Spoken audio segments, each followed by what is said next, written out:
Hey, friend girls, welcome back. Hey, hey, hey. I guess today's episode is going to be about pregnancy and breastfeeding and our experiences. Okay. So, I'll start with my experience. My experience is I have an 8-year-old daughter, and my experience was I had a beautiful pregnancy and I had a beautiful experience breastfeeding. And I know that sounds so sickening, but it is so true. Like, I did not have any problems throwing up. I didn't have much morning sickness. There may have had a couple of times where I was nauseous or something like that. But all the way up until my 14th week, I ate a banana that was slightly browned. Mm-hmm. I guess she didn't like that too much because I vomited so much with this. And I was thinking to myself, like, am I supposed to be experiencing this late? And I said, oh my goodness. Okay, so I made sure that whenever I had a banana, it had to be completely yellow or green to almost yellow. And that was the only food out of the whole entire time that I had issues with. But she likes bananas now. And she loves bananas, but she's allergic to everything else that I ate.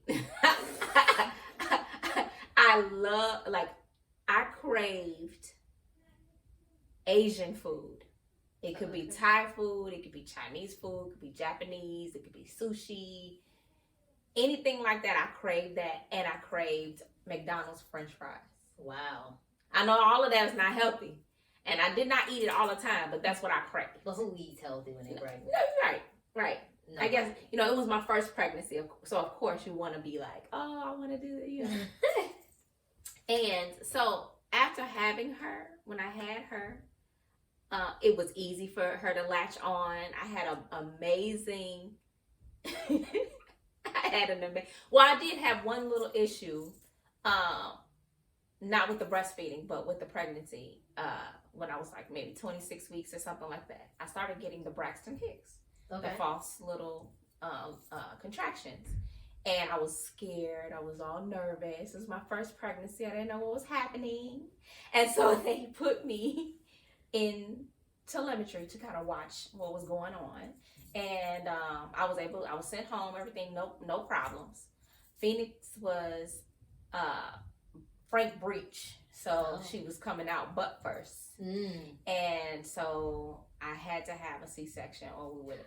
I didn't know that. Yeah. Okay. I had to have a C-section. And so having her, wait. Yeah. Before you do that, so did you get the chance to experience? You never got the chance to experience your water bag breaking. Nope. They broke it. They had to, yeah. Okay. At 39 weeks. 39 weeks they took her.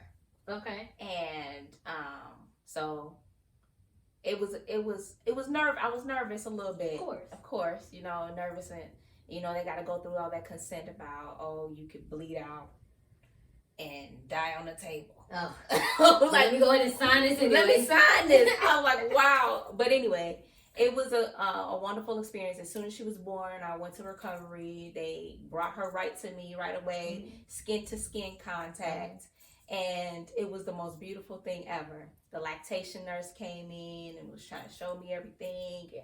And it was such a beautiful thing. And I remember taking the breastfeeding class, during pregnancy. And I was just bawling, crying my eyes out because of how sweet and how beautiful it is. And I know some people are like, ew, that is horrible. But I really did have that bonding experience that they talk about with that baby, because there were some times where my mother-in-law was being very sweet to me and said, okay, you need to rest. I'm gonna take the baby. My baby was like only 3 months old or something like that, where she offered to babysit, and of course I'm reluctant because I'm still breastfeeding. I'm reluctant, like, oh my god. Did you breastfeed the whole time? How long did you breastfed for 5 months. That's all my body would allow. Okay. But okay, so at this point when she took her, this was the worst experience of my life. Okay. She offered to come in a blizzard too. It was because I had her in December, so I was at home that whole winter, which was kind of good. But they took my baby from me. Who is they? They took her. The people took my baby. Mm-hmm. Well, my husband took her to be with my mother-in-law so that I could kind of rest. Yeah. That he had to go get back and get her that night because I filled up. And I thought I was just going to pump, and have it. Didn't work. I tried to relax. You know how they tell you have to relax. You have to let it, you have the nice let down. That's the word they use. Yeah. That's what Yeah. let down. And okay, so I tried that, had the pump, had tried to get it out. It just kept, my breast just got bigger and bigger and bigger. And I said, you got to go get her. You have to go get her. She's the only thing that's going to let this down. Go get that baby now. And he's like, what? Like, I was like, you don't understand. If you don't go get her, I'm going to the emergency room. It was that bad. It was so, it was so painful. Oh my God. You could see veins. It was just so horrible. And so he went and got her. And as soon as she came, wow. I was like, OMG, this is real. Wow. Crazy. Crazy than a mug. Wow. That's crazy. Yeah. Okay, well, for me, my experience is a lot different. Oh, no. So, I got two. So, with my daughter, I was a lot younger. So, I didn't understand how good breastfeeding was. I was young, I didn't know. So, it seems as though as soon as I found out I was pregnant, that's when, like, I could not eat. I could not keep no food down. The thought of just getting up in the morning, getting ready for work, throwing up from nothing, just throwing up the contents of my stomach, just oh my God, horrible. The smell of food, could not take it. Could not take it. Nothing. Could not take it. So But the crazy part about anything or anything like that. I think because I was so sick that I did. Like, how can I crave something? Right. I know what's gonna happen if I eat it. Mm-hmm. So she didn't like anything. Anything. Is she like that now? Yeah. She didn't like anything, and it was so crazy because, mind you, I was a lot younger, so I didn't know. Like, they don't tell you what to expect. Mm-hmm. So I was sick the first 5 months. When I tell you, like, nibbling on crackers, some saltines, and I just really couldn't keep no food down. I couldn't keep anything down. And then, so, it was so crazy that, like, I think I was like, I think she was like a week early. Okay. A week or two early. Now, and I didn't gain that much weight. With both pregnancies, I think I probably gained like 15 pounds. Mm-hmm. So for y'all motherfuckers that be gaining 50 and 60 pounds, nah, bro. It's something wrong. I only gained 18. So I didn't gain that much. I was more belly than anything. It was crazy. So I go to my regular doctor's appointment, and I didn't realize, like, my blood pressure was so high. Obviously, you don't know it. I'm just going. They're like, we want to monitor you and stuff like that, whatever. So I get there. They send me over to the other place. I'm there, and I'm thinking, okay, I'll be home shortly. That lady came in and said, yeah, we're gonna go ahead and go ahead and induce you. And I'm thinking, wait, what you mean? So it was funny. Like, I was sitting there, and I'm like, I guess this baby's coming, but I did not have like any contractions. I didn't have anything. It was good. Like, it wasn't bad. They gave me some, I forgot what it was. I don't know if it was, they gave me some kind of medicine to kind of offset my blood pressure. It was something. Okay. I don't really remember what it was, but they gave that to me. And I was just there. I was there, like, went on a regular doctor's appointment. And then here I go having a baby. Wow. And so I'm sitting there. And I'm just sitting there. They're like, I'll call her dad. We're having a baby. Call my family. And so I was there for hours, and all of a sudden she's like, okay, we're gonna come in, we're gonna break your water bag. And I'm thinking, what? What you mean? Okay, so they put this little thing in me, do something, and then you kind of feel something. But I'm like, okay, so that was that. And I still wasn't really having contractions like that. But while I was there, I was already dilated 4 centimeters. Oh. I didn't even know. Like, I wasn't having any pain. So I'm like, okay. And then it would seem like as soon as they popped that little thing, that little bag thing. Okay. Shit. I was just like, it was to the point like, oh my God, like I just didn't want to be touched. Like, I couldn't breathe. And you know what they tell you? Breathe. You gotta breathe for the baby. And you know what's going through my head? Fuck this baby. I cannot breathe. Like, I know I need to breathe, but at this point I cannot breathe. Oh no. And so I'm like, oh my God.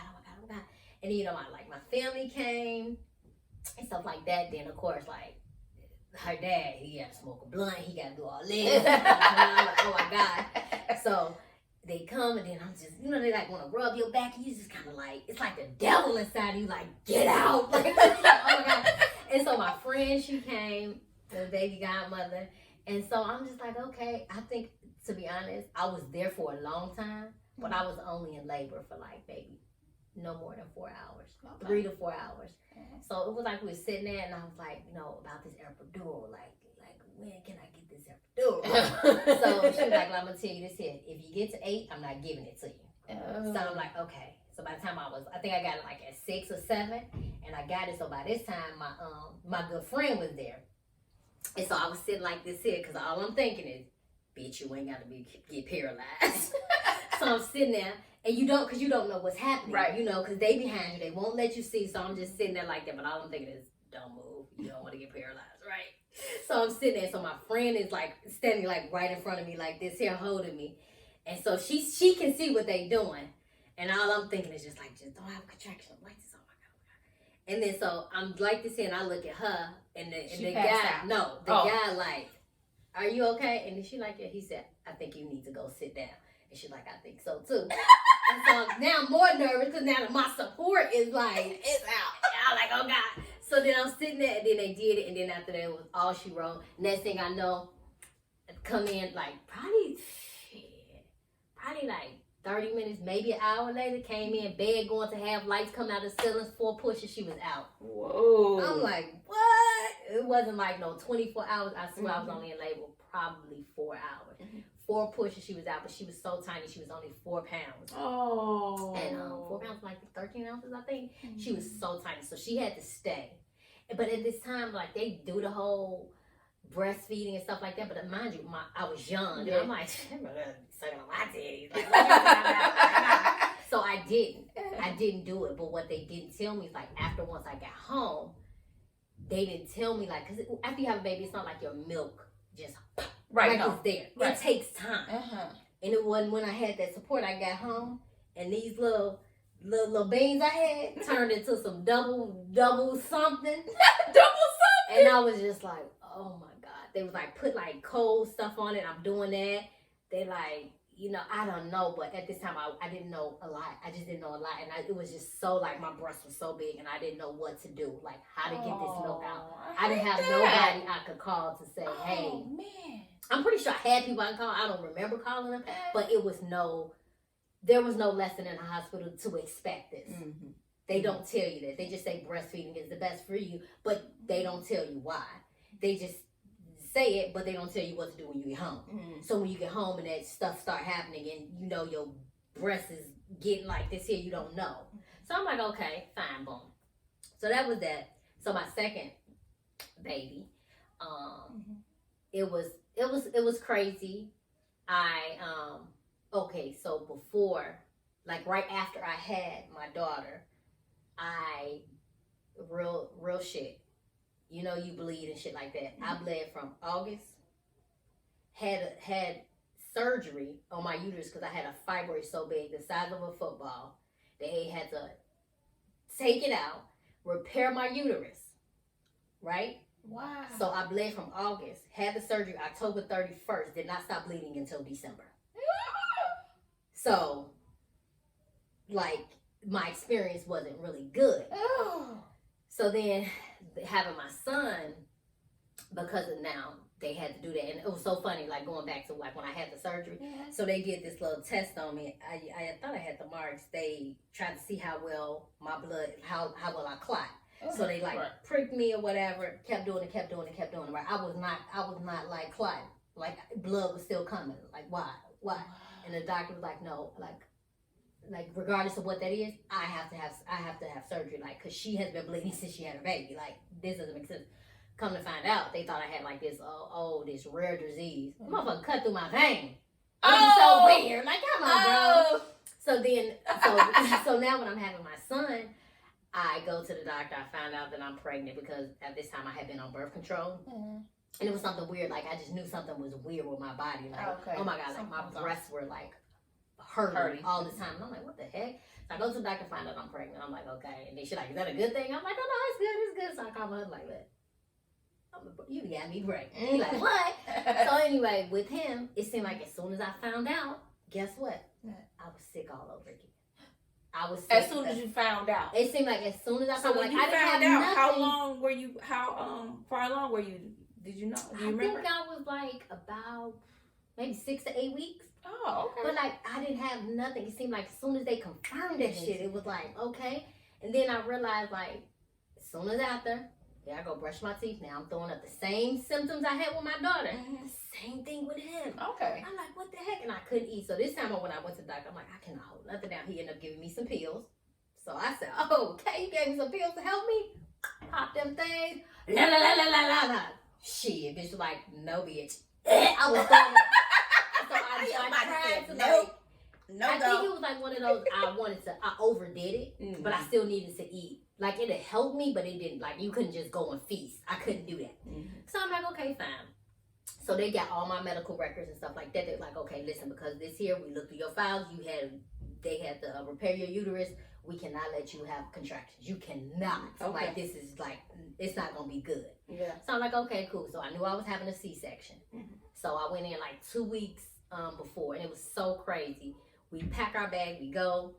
I go to the hospital. When I say it's like nobody inside the hospital, like we had to be there. They told us to be there like 6 or 5 o'clock in the morning. We get there, nothing, nobody. They took us back there. I don't even think I got registered. We didn't get registered until we went to the back. Afterwards. What the hell? So we get there or whatever, and I already knew what to expect. And the lady did something, put her hand up, and then she was like, "Oh, are you having any contractions?" He was ready. He was ready to come out. I didn't even realize that. But that it was crazy that night before. I was like, man, I couldn't sleep. But I'm thinking it's my nerves because you knew that I knew I was going to do this. But I could not sleep. But I think I was really having contractions. But because I never experienced it, like water bag break and stuff like that, I didn't know what that was. So then we get there. Basically, they had my surgery. He was out. They did the whole skin to skin contact. I was like, looked at that baby. He was, now y'all see how dark I am. This baby came out, the little red ball. I'm like, oh, hold on, who baby is this? I'm like, who baby is this? And so it was so crazy. But then they came in, and then that's when they, like the breastfeeding and stuff like that. Like before I had took classes and stuff like that. But one thing I could not get him to do is I could not get him to latch. It was one of the hardest things ever. Could I produce milk? Oh yes. Okay. These little babies, they produce. So I could not get him to latch, and it was so hurt. Like my nipples were so raw. Like it was crazy. I could be in the store. Like after I got out of the hospital, I went to the store. Any baby cried. That milk was coming down. But the crazy part about it is that when they say your milk let down, for me it wasn't a good thing. It was a burning sensation. Like it was like painful. Really? When and then that's how I knew. Like, oh my God, like.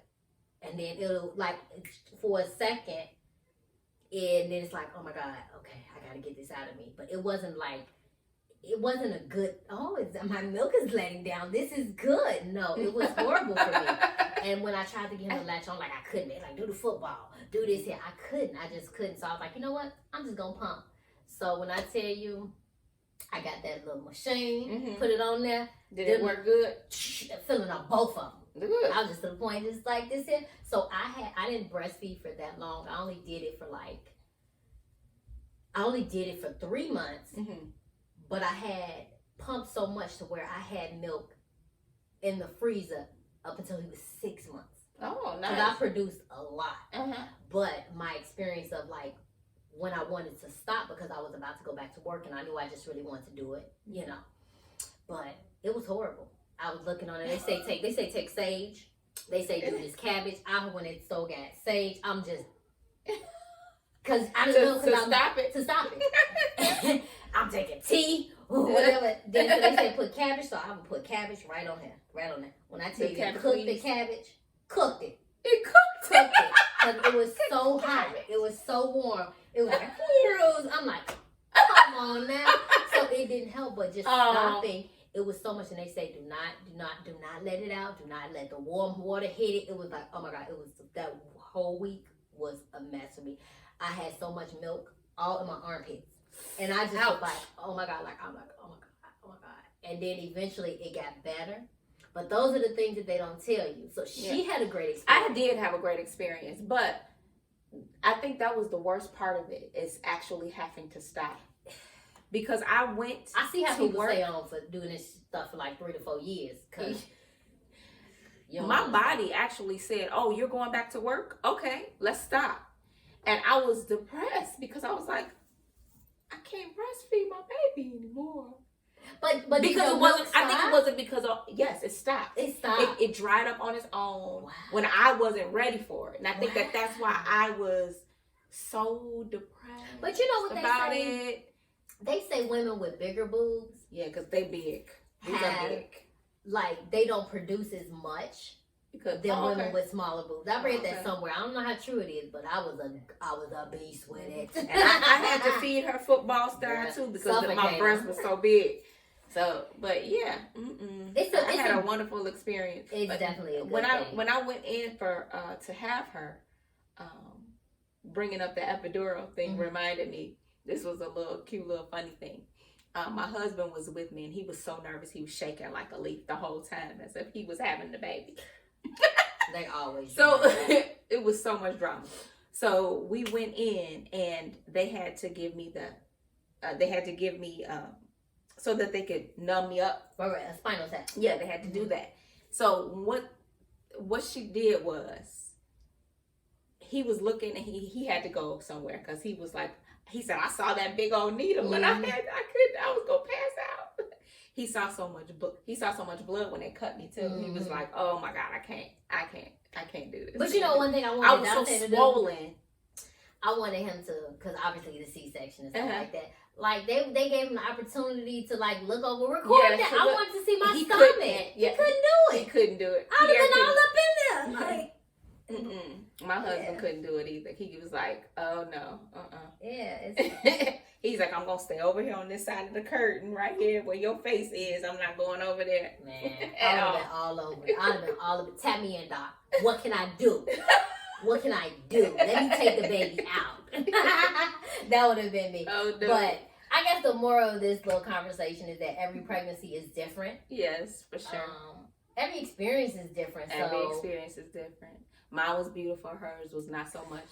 Not at all. Not at all. Not at all. You want any more? Who? You. Any more what? Any more children? Girl, bye. Girl, I'm about to live my best life, boo. Hey! Ain't nobody got time. Hey. I got a 19-year-old and a 9-year-old. So, I ain't got no time for no olds. No zeros. None of those. Nah, boo. I'm done. I would think that you want more.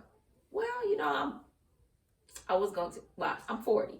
So, I could have some more, but I don't know. I don't think that's going to happen because I want to live my best life too. I want to live my best life too. But tell us your experiences. Put it in the comments. Let us know what your experiences were. Let's have a conversation. So don't forget to like, share, and subscribe. And don't forget to turn on those notifications. See you next time. Bye.